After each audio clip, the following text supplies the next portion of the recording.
The guard slipped quietly into the POW hospital and stopped just inside the doorway. He scanned the crowded ward before taking another step.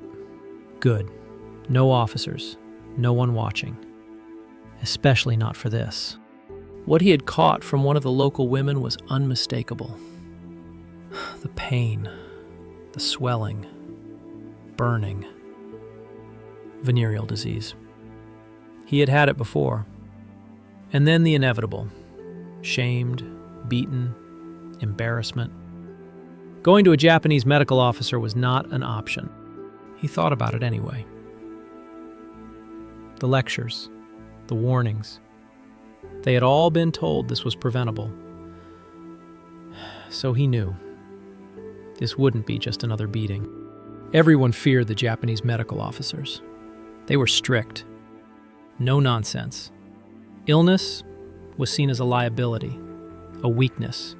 It was not acceptable. He knew what could happen. The beatings were standard, and depending on the officer, it could be worse. A transfer, harsher duty. It depended on the mood and who was standing in front of you. Discipline was enforced quickly and publicly. It discouraged men from seeking help. He had heard it before. Japanese soldiers don't get sick. If he's caught, or if the doctor reports him, he'll be punished for asking for help. He looked around for a POW doctor and immediately spotted one. He stepped forward, slowly, nervous, careful not to draw attention as he moved toward the first POW doctor he saw. Lowering his voice, he began to describe the symptoms. Quickly, quietly, trying not to be overheard. Then, after a brief hesitation, he asked if the doctor could help him. The doctor didn't answer right away. He studied the man for a moment, then gave him a simple answer. "Come back in the morning." The guard hesitated, then nodded and left.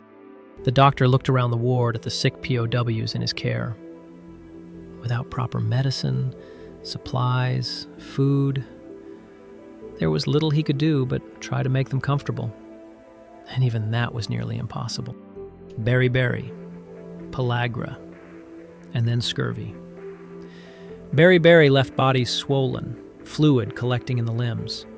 Sometimes the only thing a doctor could do was draw it out with a syringe. Not to cure it, only to ease the pressure. Scurvy was another matter entirely. In some camps, men had to prove they had scurvy. To receive a few drops of lime juice, they showed bleeding gums or loose teeth. Some even brought teeth they had already lost as proof. And even then, the ration was rarely enough. Scurvy, something that could easily be cured if they were allowed to pick the fruit beyond the fence. Fruit that lay rotting on the ground, close enough to see, close enough to reach. But no prisoner, under penalty of death, could touch it, even though it might have helped. Then there were tropical ulcers, often maiming. Gangrene set in quickly, and without treatment, it was a terrible way to die. They could begin from something as simple as a scratch. Flesh would rot slowly as infection spread deeper with each passing day. Some doctors scraped the wound clean, cutting dead flesh away down to the bone. Sometimes with nothing more than a sharpened spoon. Others choose to amputate, and without anesthesia, men had to hold the patient still. Malaria was one of the deadliest diseases in camp. It came in waves, violent chills, burning fever, then sweating that soaked a man through. Some quinine found its way into camp, enough to help a few, but never enough for all. Dysentery was everywhere, and treatment was primitive, born not from choice, but desperation. Some used clay, hoping it might slow the constant diarrhea. Others scraped the burned black residue from the bottoms of rice pots and gave it to the sick as medicine. Crude remedies. But when nothing else existed, men used whatever they could find. When men worsened beyond saving, when body and spirit gave out, they were sent to zero ward. Malaria and dysentery cases were kept in the same isolated ward. both highly contagious. Many were too weak to use even a communal bucket. Sanitation was nearly non-existent. Little water, no disinfectants. The medics did what they could, sweeping the filth into the cracks of the flooring. Standing over them, he knew what they needed. Medicine, proper treatment, real supplies, food. But none was coming, so his thoughts turned elsewhere, to the guard. What could he get from them? Something for the hospital, for his aides, for the men still clinging to life. But helping the guard carried danger. Ask for too much, and suspicion might follow. Refuse him, and retaliation might come anyway. It was a no-win situation. And if anything went wrong, if he was caught doing it, it wouldn't end well.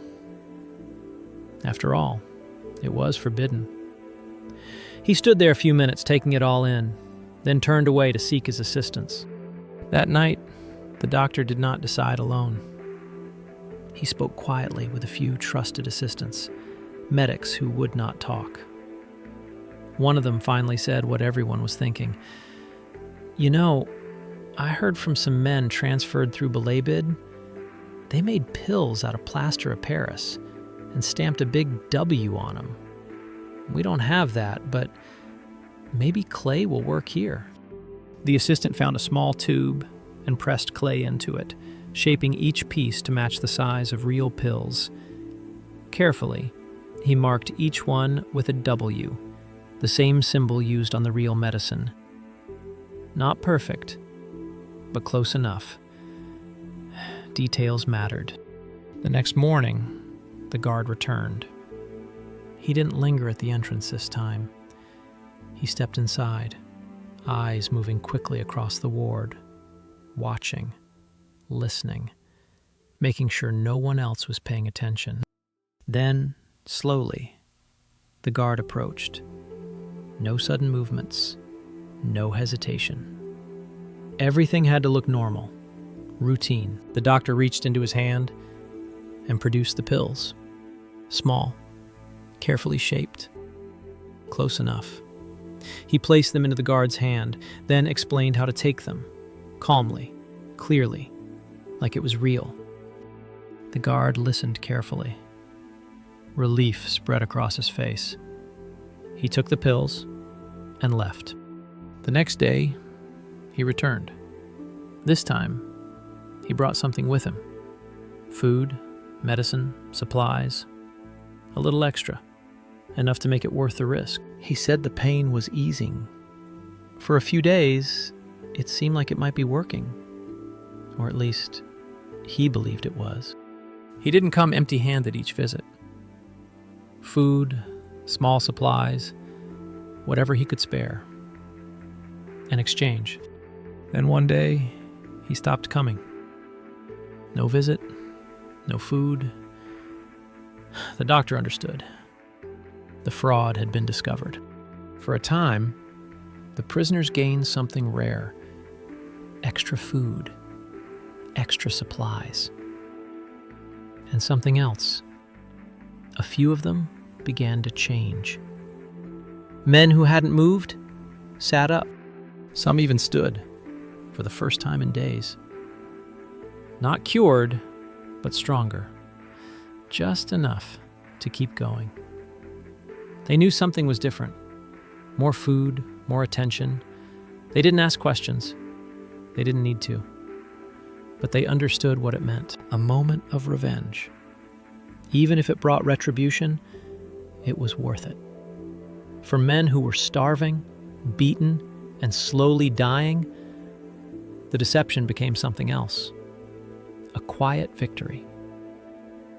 The guard had come seeking relief, desperate, careful, afraid of being found out. He trusted them. Instead, he went back to his own doctor, back into the very system he had tried to avoid. And when the truth came out, the punishment followed. The beatings, not from the prisoners, from his own side. The same discipline he feared, the same discipline he enforced on prisoners day after day, turned back on him.